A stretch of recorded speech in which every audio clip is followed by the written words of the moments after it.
Hello बच्चों, कैसे हो आप लोग? सब बढ़िया। तो आज हम स्टार्ट करने जा रहे हैं कूलम्स लॉ और उसके न्यूमेरिकल्स आज हम ट्राई करेंगे, देखेंगे क्या इंपॉर्टेंट कॉन्सेप्ट छुपा हुआ है उसमें।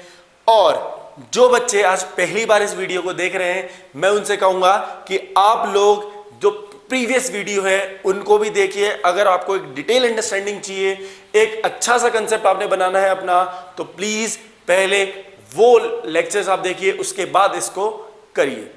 तो बेटा हम लोग देखते हैं, हमने कल देखा था कि अगर हमारे पास दो चार्जेस हैं, हमारे पास अगर दो चार्जेस हैं, देखिए ये है मेरे पास Q1 और ये चार्ज है Q2 और ये दोनों चार्ज एक डिस्टेंस पे रखे हुए हैं, R डिस्टेंस में रखे हुए हैं।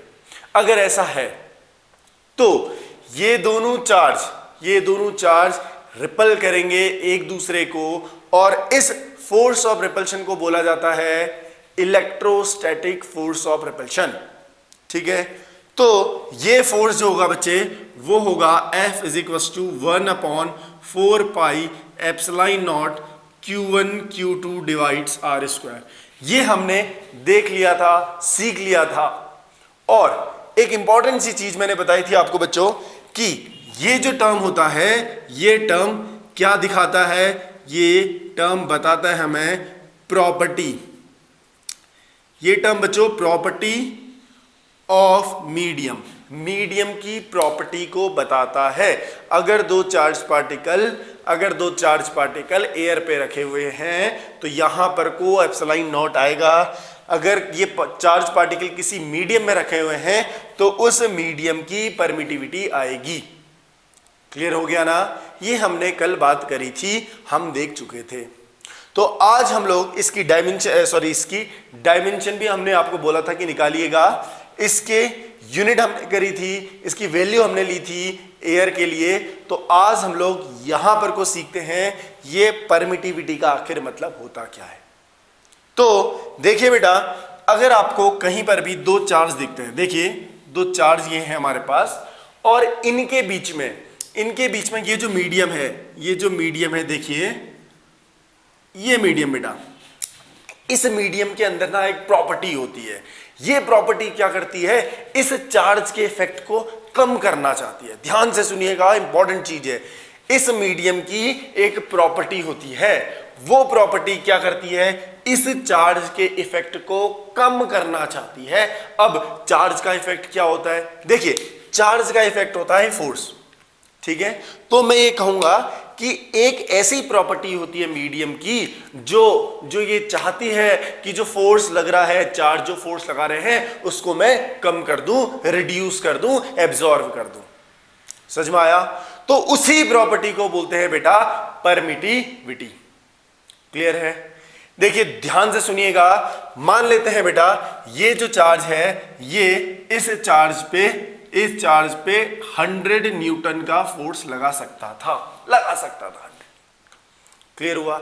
लेकिन बेटा इस मीडियम ने अपनी उस प्रॉपर्टी से कुछ फोर्स को कम कर दिया, कुछ इन चार्ज के इफेक्ट को रिड्यूस कर दिया। मान लेते हैं इस चार्ज ने 20 न्यूटन इफेक्ट को रिड्यूस कर दिया, तो जो फोर्स आएगा दैट विल बी 80 न्यूटन। समझ में आया? देखिए चार्ज तो लगा सकता था 100 न्यूटन लगा सकता था बिल्कुल, लेकिन जो मीडियम था उसकी प्रॉपर्टी ने 20 न्यूटन का फोर्स कम कर दिया, एब्जॉर्ब कर दिया। क्लियर हुआ? तो इसी प्रॉपर्टी को बोलते हैं बेटा परमिटिविटी। ठीक है, परमिटिविटी से बहुत लोग कंफ्यूज होते हैं। परमिटिविटी को समझते हैं बच्चे परमिट करना। नहीं, ऐसा नहीं है बच्चों। परमिट करना इज नॉट परमिटिविटी। देखिए परमिटिविटी को हम अब लिखेंगे, जब भी हम लोग स्टेटमेंट लिखेंगे what do you mean by permittivity, हम क्या बोलेंगे? देखिए मीडियम की वो प्रॉपर्टी, सुनिएगा अच्छे से, मीडियम की वो प्रॉपर्टी जो मीडियम को परमिट करती है to reduce the effect of charge, to absorb the effect of charge, to enter the effect of charge. ध्यान से सुनिएगा। समझ में आया? मीडियम की वो प्रॉपर्टी जो मीडियम को परमिट करती है कि मीडियम उस चार्ज के इफेक्ट को एब्जॉर्ब कर दे। ठीक है ना? उसको बोलते हैं बेटा परमिटिविटी। क्लियर हुआ? जितनी ज्यादा परमिटिविटी होगी, जितनी ज्यादा परमिटिविटी होगी उतना ही फोर्स रिड्यूस होगा। अब यहां से भी देख सकते हैं ये परमिटिविटी जो है बेटा इनवर्सली प्रोपोर्शनल टू फोर्स है। अगर परमिटिविटी बढ़ेगी तो फोर्स कम होगा। वैसे भी अंडरस्टैंड हम लोग कर सकते हैं, परमिटिविटी जो प्रॉपर्टी होती है फोर्स एब्जॉर्ब, चार्ज का इफेक्ट एब्जॉर्ब करती है, कम करती है, रिड्यूस करती है, तो फोर्स रिड्यूस होगा। ठीक हो गया? तो ये रही परमिटिविटी की बात। ठीक है, अब देखिए बेटा कोई मीडियम देखते हैं जरा, मेरे पास देखें जरा बेटा, मेरे पास 3 मीडियम है, मेरे पास 3 मीडियम है। क्लियर हुआ? देखते हैं जरा, 3 मीडियम मेरे पास हैं। एक मीडियम को नाम देता हूं ए, बी और सी। 3 मीडियम मेरे पास है। ठीक है, अब यहां पर देखें, इसकी परमिटिविटी कुछ होगी, इसकी भी परमिटिविटी, इसकी भी परमिटिविटी कुछ होगी ना कुछ परमिटिविटी होगी। ठीक है, तो मैं किस मीडियम को अच्छा कहूंगा? मैं कौन से मीडियम को कहूंगा कि परमिटिविटी इसकी ज्यादा है, इसकी कम है, इसकी कम? मैं कैसे कहूंगा? देखिए मान लेते हैं बेटा इसकी परमिटिविटी 10 है फॉर एग्जांपल, इसकी परमिटिविटी 12 है, इसकी परमिटिविटी 13 है। समझ में आया? इसकी परमिटिविटी 13, 12 और 10। ठीक, तो अगर मुझे चार्ज, मैं चाहता हूं चार्ज ज्यादा से ज्यादा लगे, मैं चाहता हूं 2 चार्ज पार्टिकल ज्यादा एक दूसरे को अट्रैक्ट करें, तो मैं कहूंगा ये जो मीडियम है इसकी परमिटिविटी कम है तो फोर्स ज्यादा लगेगा। समझ में आया? अगर मैं चाहता हूं कि फोर्स कम लगे तो मैं ये वाला मीडियम लूंगा, क्योंकि यहां पर को परमिटिविटी क्या है? परमिटिविटी क्या है? ज्यादा है।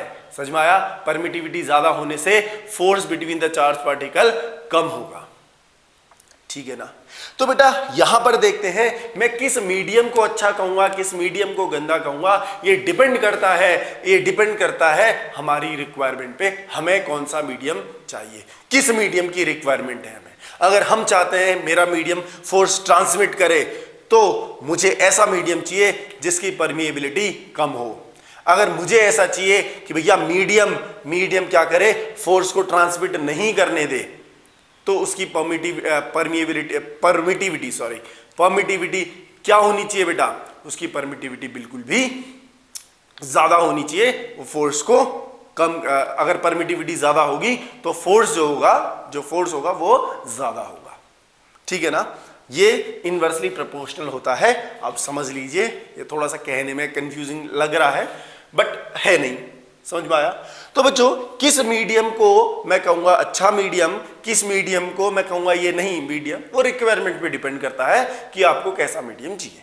ठीक है, तो एक बात है, अगर मैं किसी भी मीडियम को पकड़ता हूं बेटा, कोई भी एक मीडियम पकड़ता हूं, लेट्स से मैंने यहां से ए मीडियम पकड़ा और इस मीडियम की जो भी परमिटिविटी आई बेटा, कोई भी इसकी परमिटिविटी आई, मान लेते हैं एप्सिलॉन एम आ गई। इसकी परमिटिविटी क्या बेटा? एप्सिलॉन एम है। ठीक है, तो हम हमेशा इसकी परमिटिविटी को किससे कंपेयर कराते हैं? परमिटिविटी ऑफ फ्री स्पेस से कंपेयर कराते हैं। ध्यान से सुनिएगा मैं क्या कहना चाह रहा हूं। अगर मैं बोलना चाह रहा हूं ये मीडियम है सर, ये मीडियम है, इसकी परमिएबिलिटी है एप्सिलॉन एम इसकी परमिएबिलिटी है, तो हम हमेशा, अगर कोई कहेगा ये मीडियम अच्छा है गंदा है, कैसे हम कंपेयर कराएंगे? समझ में आया ना? हम लोग हमेशा कंपेयर कराते हैं, तो बेटा इसको हम कंपेयर कराएंगे परमिटिविटी ऑफ फ्री स्पेस से। तो जब भी कंपैरिजन होगा तो बेटा मैं इसको डिवाइड कर देता हूं एप्सिलॉन नॉट से। समझ में आया? तो जब भी हम किसी भी मीडियम को हम बताना चाहेंगे ये ज्यादा परमिटिविटी, कम परमिटिविटी, तो हमेशा हम कंपेयर करते हैं बेटा किससे? एयर से, परमिटिविटी ऑफ एयर से, परमिटिविटी ऑफ फ्री स्पेस से। क्लियर हुआ नहीं हुआ? इससे हम लोग कंपेयर करेंगे बेटा।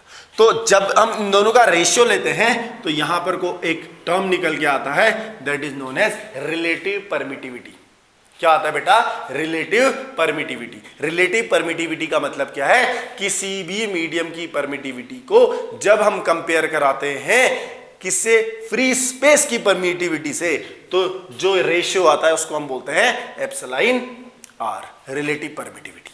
ठीक है, तो रिलेटिव परमिटिविटी क्या होता है? Relative permittivity is the ratio of permittivity of a medium to permittivity of free space. Clear हुआ ना? ये एक सिंपल रेशियो है। और इसी को बेटा इस रिलेटिव परमिटिविटी को हमने एक और नाम से जानते हैं, and that is known as K, जिसको हम बोलते हैं डाइलेक्ट्रिक कांस्टेंट। समझ में आया? आप किसी भी सब्सटेंस को पढ़ो तो हमेशा हम लोग उसका डाइलेक्ट्रिक कांस्टेंट की स्टडी करते हैं। हमें जो डेटा गिवन होता है किसी भी मटेरियल का, जब भी डेटा गिवन होगा आपको डाइलेक्ट्रिक कांस्टेंट गिवन होगा। ठीक है, तो डाइलेक्ट्रिक कांस्टेंट क्या हुआ बेटा? डाइलेक्ट्रिक कांस्टेंट को आप कह सकते हो it is the ratio of permittivity of a medium to permittivity of free space. Clear हुआ? मैं वापस एक बहुत छोटे से फॉर्म में आपको बताना चाहूंगा कि किसी भी मीडियम की परमिटिविटी को हम लोग अच्छा या बुरा नहीं कह सकते हैं। ये डिपेंड करता है कि हमें हमारी रिक्वायरमेंट क्या है। ठीक है, तो बेटा आपने अगर किसी की भी परमिटिविटी को कंपेयर कर रहा हो तो हमेशा उसको रिलेटिव लेते हैं या उसको हम कंपेयर कराते हैं रिलेटिविटी ऑफ फ्री स्पेस से। ठीक है ना? और इन दोनों का जो रेशियो होता है, इन दोनों का जो बेटा रेशियो होता है वो क्या आता है? रिलेटिव परमिटिविटी आता है, उसको बोलते हैं रिलेटिव परमिटिविटी। ठीक है, ठीक है, रिलेटिव परमिटिविटी या बोलेंगे उसको डाइलेक्ट्रिक कांस्टेंट। डाइलेक्ट्रिक कांस्टेंट हमेशा हर मटेरियल का हमें गिवन होता है। क्लियर हुआ ना? ठीक है, तो आप इसे नोट कर सकते हैं इस फॉर्मूले को। ठीक है बेटा, अब यहां पर को नेक्स्ट जो क्वेश्चन आता है वो मैं आपको करवा रहा हूं। देखिए नेक्स्ट क्वेश्चन क्या पूछा जाता है, इसमें पूछा ये जाता है कि क्वेश्चन ये बोलता है कि बेटा वाटर का जो डाइलेक्ट्रिक कांस्टेंट है वो 81 है।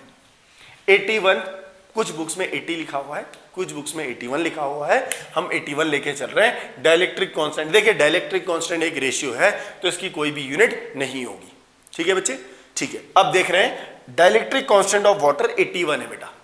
ठीक है, इसका क्या मतलब है? क्वेश्चन यही बोलता है dielectric constant of water is 81, what do you mean by this statement? इस स्टेटमेंट से आप क्या समझ रहे हैं तो देखते हैं जरा। बेटा डाइलेक्ट्रिक कांस्टेंट वाटर का 81 है। जरा पहले में ये मेरे पास एक क्वेश्चन है, dielectric constant of water is 81, what do you mean by this statement? ठीक है ना? अब इस क्वेश्चन के पीछे का कंसेप्ट सीखते हैं। देखिए मैं क्या कहना चाह रहा हूं, देखिए जरा, देखिए अभी हम क्वेश्चन भूल जाते हैं, कंसेप्ट सीखते हैं बेटा। अगर मेरे पास दो चार्जेस है, Q1 है बेटा, एक Q2 है। ठीक है, ये R डिस्टेंस में है। ठीक है, इसके बीच में हमारे पास फ्री स्पेस है, वैक्यूम में है। क्लियर हुआ? तो बेटा जो फोर्स होगा वो फोर्स कितना होगा? 1/4 पाई एप्सिलॉन नॉट। यहां पर को एप्सिलॉन नॉट आएगा, मैं बता दे रहा हूं आपको। ठीक है ना? Epsilon naught Q1 Q2 divides R square. कोई दिक्कत है बेटा? F नॉट लिख दे रहा हूं। F नॉट मतलब बेसिकली फ्री स्पेस या एयर में ये प्रेजेंट है। ठीक है, F नॉट हमने ले लिया 1/4 pi epsilon naught Q1 Q2 upon R square. ठीक है, और मेरे बच्चों तुम्हें पता है, तुम्हें क्या पता है बेटा? तुम्हें यह पता है कि सर जब इनके बीच में कोई मीडियम आ जाएगा, जब इनके बीच में कोई मीडियम आ जाएगा तो हम जो फोर्स लिखेंगे 1/4 पाई एप्सिलॉन m लिखेंगे, Q1 Q2 upon R square लगाएंगे। ये आपको पता है, कोई दिक्कत नहीं है ना इसमें? इसमें तो कोई परेशानी नहीं है आपको, बिल्कुल। तो बेटा ध्यान से सुन लीजिए, एप्सिलॉन m उस मीडियम की परमिटिविटी को निकालना, इस मीडियम की परमिटिविटी को याद रखना थोड़ा सा मुश्किल होता है, कैलकुलेशन में परेशानी होती है। इवन हमें जो डेटा बुक में गिवन होता है वो ये गिवन नहीं होता है। मोस्ट प्रोबेबली हमें जो गिवन होगा वो होगा डाइलेक्ट्रिक कांस्टेंट गिवन। तो बेटा हम क्या करेंगे? हम ये करेंगे, देखिएगा जरा, Fm जो है हमारे पास 1/4 पाई। बेटा इस एप्सिलॉन मीडियम के, ध्यान से सुनिए, इस एप्सिलॉन मीडियम के जगह में, देखिए इस एप्सिलॉन मीडियम की जगह में हम क्या रखेंगे देखते हैं जरा। हमने सीखा है बेटा, अभी हमने सीखा है epsilon m upon epsilon naught equal to k, सीखा है ना? तो एप्सिलॉन m की जगह हम बेटा रखेंगे k इंटू एप्सिलॉन नॉट। तो यहां पर को मैं रख देता हूं, यहां पर को मैं क्या रखता हूं? k into epsilon naught Q1 Q2 upon R square. इसमें किसी को समस्या है? कोई भी परेशानी नहीं होनी चाहिए बेटा, आपको इतना आपको क्लियर होना चाहिए कि हमने इस एप्सिलॉन m की जगह k इंटू एप्सिलॉन नॉट क्यों रखा हुआ है। ठीक है, समझ में आया? ठीक, अब हम आगे बढ़ते हैं। कहीं पर भी आपको कहीं पर भी मीडियम दिया होगा वहां पर को आप बेटा एप्सिलॉन नॉट नहीं लिखेंगे, आप क्या लिखेंगे? k into epsilon not. और k क्या होगा? उस मीडियम का डाइलेक्ट्रिक कांस्टेंट होगा। ठीक है, तो बेटा आगे बढ़ेंगे, देखिए जरा आगे हम लोग बढ़ते हैं इस क्वेश्चन पे आते हैं, जरा इस क्वेश्चन पे आते हैं। देखिए बेटा, dielectric constant of water is 81। Water का डाइलेक्ट्रिक कांस्टेंट 81 है, इसका क्या मतलब है? देखिए बेटा, जब दो चार्ज पार्टिकल को मैं एयर पे रखता हूं, जो फोर्स आएगा 1/4 pi epsilon naught Q1 Q2 upon r², ये निकल के आएगा। सिंपल है, ठीक है। अगर इन्हीं दो चार्ज पार्टिकल को मैं अगर वाटर पे रखता हूं, इन्हीं दो चार्ज पार्टिकल को बेटा अगर मैं वाटर पे रखता हूं तो क्या होगा, जरा देखते हैं। तो बेटा होगा ये 1/4 पाई एप्सिलॉन नॉट की जगह क्या आ जाएगा, K इंटू एप्सिलॉन नॉट। समझ में आया? Q1 Q2 upon r²। तो जरा देखिए FW इक्वल टू, इस K को मैं बाहर आउट कर दे रहा हूं यहां से, और K की वैल्यू इनफैक्ट हमें गिवन है बेटा, तो वैल्यू रख देते हैं 81, और यहां पर को जो आएगा मेरे पास 1/4 pi epsilon naught Q1 Q2 upon r², ये निकल के आ गया। ठीक है, और आपको ये पता है बेटा ये चीज क्या है, ये चीज है F0। देखिए ये चीज क्या है, F0। तो मैं यहां पर को कह सकता हूं F0 अपॉन 81, ये मैं यहां पर कह सकता हूं। इसका मतलब क्या है बेटा, इसकी फीलिंग लीजिए। इसका मतलब ये है ना, जब मैं उन दो चार्ज पार्टिकल को वाटर में डालता हूं, कहां डालता हूं बेटा, वाटर में डालता हूं, तो फोर्स 81 टाइम्स कम हो जाता है। समझ में आया? जब उन दो चार्ज पार्टिकल को मैं वाटर में डिप करता हूं तो फोर्स, उन दोनों के बीच में जो फोर्स लग रहा था जब वो एयर में थे, तो उससे 81 टाइम्स फोर्स क्या हो गया, कम हो गया। ये हमें समझ में आता है इस स्टेटमेंट से। समझ में आया आपके? आ गया समझ में? बहुत इजी है। इसके बाद आपने एक लाइन लिखनी पड़ेगी, the force between the charge particle reduces to 81 times when they are brought in water। ठीक हो गया बेटा, कोई परेशानी नहीं। ठीक है, अब हम आगे बढ़ते हैं। जरा देखें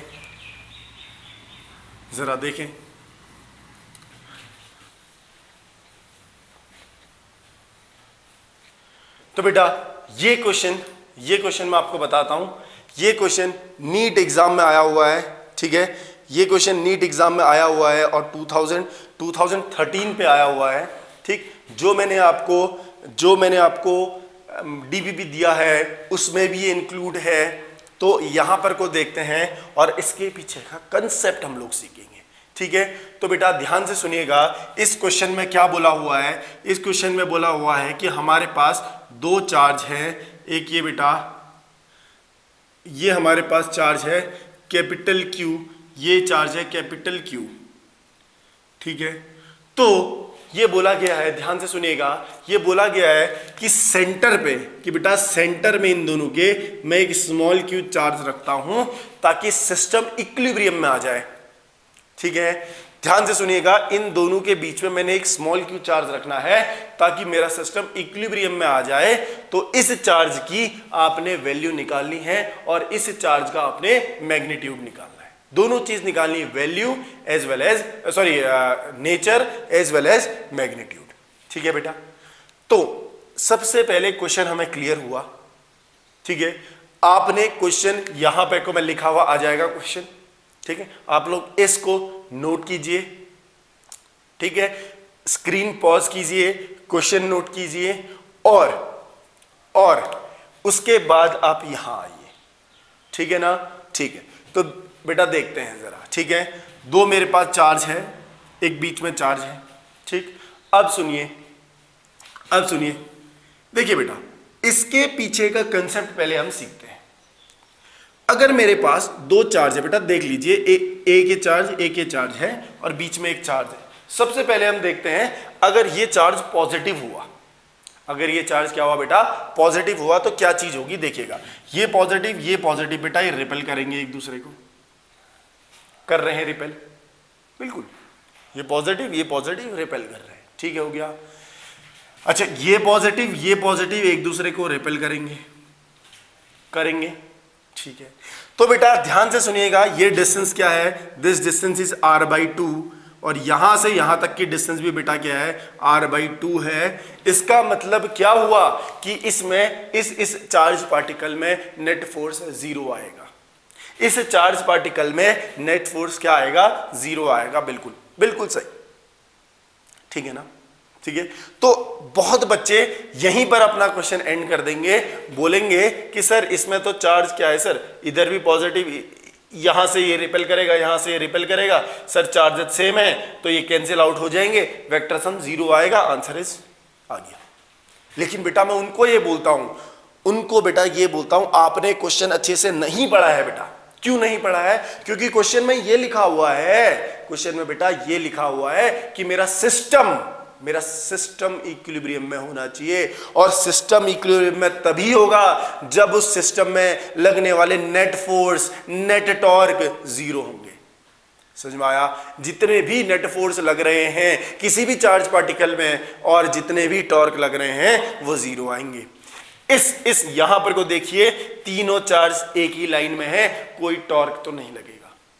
समझ में आया? लाइन ऑफ एक्शन सेम है बेटा, टॉर्क नहीं लगेगा, क्या लगेगा, फोर्स। इस किसी भी पार्टिकल पे नेट फोर्स को 0 है क्या नहीं हम देखते हैं। जरा देखिए बेटा, जरा देखिए, इसमें नेट फोर्स 0, बिल्कुल बिल्कुल 0 है। यहां का फोर्स, ये दोनों चार्ज पार्टिकल रिपेल करेंगे, ये दोनों चार्ज पार्टिकल रिपेल करेंगे, दोनों फोर्स कैंसिल आउट, 0, बिल्कुल सही। लेकिन यहां पर भी 0 होना चाहिए, यहां पर भी 0 होना चाहिए। देखते हैं बेटा, देखो ये चार्ज पार्टिकल इस चार्ज पार्टिकल में इधर को फोर्स लगाएगा, ठीक है, ये चार्ज पार्टिकल इस चार्ज पार्टिकल में इधर को फोर्स लगाएगा। क्या इसमें देखिए नेट फोर्स 0 हो रहा है? बिल्कुल नहीं। यहां पर देखते हैं, ये चार्ज इस चार्ज में इधर को फोर्स लगाएगा, ये चार्ज इस चार्ज में इधर को फोर्स लगाएगा। क्या यहां पर को इस क्यू में नेट फोर्स 0 हो रहा है? बिल्कुल नहीं।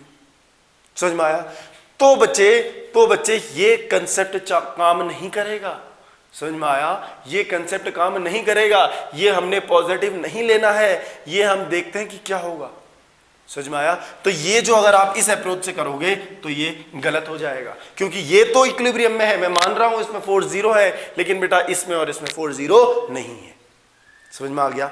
तो जरा देखें हम इसको कैसे सॉल्व करा जाएगा। देखते हैं बेटा इसको कैसे हम सॉल्व कर सकते हैं। अगर मैं ये मेरे पास क्यू चार्ज है, ये मेरे पास क्यू चार्ज है, ध्यान से देखते हैं बेटा, और इस चार्ज को देखिए, इस चार्ज को मैं नेगेटिव ले लेता हूं। पहले मैंने पॉजिटिव लिया, देखा, अब मैं नेगेटिव लेता हूं। लूं मैं इसको नेगेटिव, ठीक है बेटा, इसको नेगेटिव ले लेते हैं, मान लेते हैं नेगेटिव, ठीक है। तो बेटा देखिए, ये पॉजिटिव, ये नेगेटिव, ये पॉजिटिव हुआ, ये नेगेटिव हुआ, तो ये अट्रैक्ट करेगा बेटा इसको इधर को, देखिए ऐसे कर रहा है अट्रैक्ट, ठीक है। ये पॉजिटिव, ये नेगेटिव, ये भी अट्रैक्ट करेगा, देखिए सेम डिस्टेंस r/2, तो यहां पर को, तो ये चार्ज चाहे पॉजिटिव हो या ये चार्ज नेगेटिव हो, इसमें तो फोर्स 0 आ रहा है, हमने पहले भी देखा और अभी भी देख रहे हैं। क्लियर हो गया ना? लेकिन अब इनकी बारी है, इनको देखते हैं बेटा, एक बार देखें, जरा देखते हैं। देखिए ये नेगेटिव, ये पॉजिटिव, देखिए बेटा ये नेगेटिव है, ये पॉजिटिव है, तो ये वाला चार्ज इसको क्या करेगा बेटा, अट्रैक्ट करेगा, ऐसे करेगा, ठीक है। ये पॉजिटिव, ये चार्ज इस चार्ज को क्या करेगा, रिपेल करेगा। तो हाँ, एक कंडीशन आ सकती है कि भैया जिस समय ये फोर्स बराबर हो जाए और इसमें नेट फोर्स 0 हो सकता है ऐसा। पहले केस में नहीं था बेटा। क्यों नहीं था? क्योंकि दो वेक्टर एक डायरेक्शन पे लग रहे थे, हमेशा वहां पे को दोनों वेक्टर का ऐड होता है। लेकिन इस केस में दोनों वेक्टर अपोजिट डायरेक्शन पे लग रहे हैं, तो हमें ये पता चल गया कि भाई साहब अगर कभी ऐसी कंडीशन आ जाए कि दोनों वेक्टर सेम हो जाएं, एक तो सेम है एक तो अपोजिट है, तो वाह नेट फोर्स 0 आ सकता है। समझ में आया? सेम केस हम यहां पर को भी देखेंगे बेटा, ये नेगेटिव है, इसको अट्रैक्ट करेगा, ये पॉजिटिव है, इसको रिपेल करेगा, तो हाँ ये हो सकता है कि इसमें भी नेट फोर्स 0 आ जाए। देखिए अगर ये चार्ज नेगेटिव है, तो इसमें भी फोर्स 0 आ सकता है, इसमें भी आ सकता है और इसमें भी आ सकता है। हेंस हम ये कहेंगे बेटा कि ये चार्ज का मैग्नीट्यूड तो नेगेटिव ही होगा। समझ में आया? मैग्नीट्यूड अभी हम देखेंगे कितना होता है, लेकिन साइन नेचर तो नेगेटिव ही होगा। क्लियर हुआ? ठीक है। अब देखें बेटा, अब हम लोग देखते हैं यहां से यहाँ के डिस्टेंस r/2 है, ठीक है, यहां से यहाँ के डिस्टेंस भी r/2 है क्योंकि सेंटर पे रखा हुआ है। अभी हमें पता नहीं है पॉजिटिव नेगेटिव, अभी हम कुछ नहीं लेते हैं बेटा, अभी हम कुछ नहीं लेते हैं, सिंपल। क्यों नहीं लेते हैं कुछ, पॉजिटिव नेगेटिव क्यों नहीं लेते हैं? देखिए जरा मैं आपको बताना चाहता हूं, Q कैपिटल Q और this is also capital Q। यहां से यहाँ के डिस्टेंस बेटा r/2, ठीक है, यहां से यहाँ के डिस्टेंस भी r/2। ध्यान से देखिए, थोड़ा सा बोर कर सकता है ये क्वेश्चन, बट करना तो है। देखिए बेटा, देखिए ये पॉजिटिव चार्ज रिपेल करेगा इसको F1 फोर्स से, मान लेते हैं F1 फोर्स, ठीक है। अभी हम मानते हैं पॉजिटिव ही है, अभी हम ज्यादा कुछ नहीं करते हैं, अपने आप आंसर निकल के आ जाएगा। ये पॉजिटिव चार्ज बेटा ये भी रिपेल करेगा, मान लेते हैं F2 फोर्स से, मान लेते हैं बेटा, ठीक है, समझ में आया? तो बेटा F1 अगर मैं निकालूंगा, ध्यान से सुनिए, F1 अगर मैं निकालूंगा सर, F1 कितना आएगा 1/4πε0, देखिए मैग्नीट्यूड लिखा है सिर्फ, Q1 Q2 डिवाइड डिस्टेंस का स्क्वायर बेटा, r², यहाँ 4 आ जाएगा, स्क्वायर ऊपर गया 4 आ गया, क्लियर हुआ? ठीक है। अगर बेटा मैं F2 निकालूं, सेम वे में F2 निकालूं, 1/4πε0 Q1 Q2 Q² divide distance का स्क्वायर बेटा, डिस्टेंस कितनी है, r है, r का स्क्वायर। कोई दिक्कत, कोई परेशानी? ठीक है। हम ये चाहते हैं बेटा इसमें नेट फोर्स कितना आ जाए, 0 आ जाए। हम ये चाहते हैं, क्वेश्चन की डिमांड है कि भैया इसमें नेट फोर्स 0 आना चाहिए, तो ठीक है करते हैं, नेट फोर्स 0 निकालते हैं। तो सबसे पहले बेटा इसमें नेट फोर्स निकालेंगे। आपको पता है अगर दो वेक्टर सेम डायरेक्शन पे होते हैं तो उनका जो नेट होता है दोनों को ऐड करके आता है, चाहे आप अलजेब्रिक एडिशन करें या वेक्टर एडिशन करें, सेम रिजल्ट आता है, ठीक है। तो बेटा इन दोनों को मैं ऐड करता हूं, एफ नेट निकालता हूं। देखिए जरा एफ नेट अगर मैं निकालूंगा, मैग्नीट्यूड निकालते हैं बेटा पहले, तो एफ नेट निकालेंगे तो क्या आएगा, F1 प्लस F2, दोनों को ऐड कर रहा हूं बेटा, एफ नेट टोटल फोर्स, तो 1/4πε0, ये r² कॉमन आ गया, तो यहां से आ गया Q small q into 4 plus Q का स्क्वायर, ये आ गया बेटा एफ नेट टोटल फोर्स। ये टोटल फोर्स क्या होना चाहिए, 0 होना चाहिए। क्यों होना चाहिए 0? क्योंकि क्वेश्चन की डिमांड है, क्वेश्चन ने ये पूछा है कि इस Q को मैं कितना लूं कि नेट फोर्स 0 आ जाए। समझ में आया? तो बेटा देखिए यहां से एफ नेट, यहां से मुझे 0 निकालना है, ठीक है। एफ नेट 0 कब आएगा बेटा, देखिए दो चीजों का मल्टीप्लाई कब 0 होता है, या तो ये 0 हो या तो ये 0 हो, ठीक है। ये 0 हो नहीं सकता, इसकी तो वैल्यू पता है ना, मैं ये 0 हो नहीं सकता, तो कौन 0 होगा, ये चीज 0 होगा। तो देखिए बेटा capital Q small q into 4 plus capital Q का स्क्वायर इक्वल टू 0, तो यहां से बेटा स्मॉल q निकालेंगे, that will be minus capital Q by 4। आ गया आंसर, ऑप्शन मैच कर लीजिए, आंसर आ गया। समझ में आया? खुद निकल के आया यहां से, ये माइनस साइन है, हम माइनस है, खुद निकल के आया। हमें वो अप्रोच जो मैंने आपको पहले बताई थी वो तो अंडरस्टैंडिंग डेवलप करने के लिए है, लेकिन मैथमेटिकली आप चलोगे, पूरा आंसर सॉल्व करोगे, खुद में खुद वो निकल के आ जाएगा कि भैया हमें तो माइनस ही रखिए। समझ में आ गया आपको? कोई दिक्कत थी इसमें? बहुत इजी क्वेश्चन था बेटा। एक और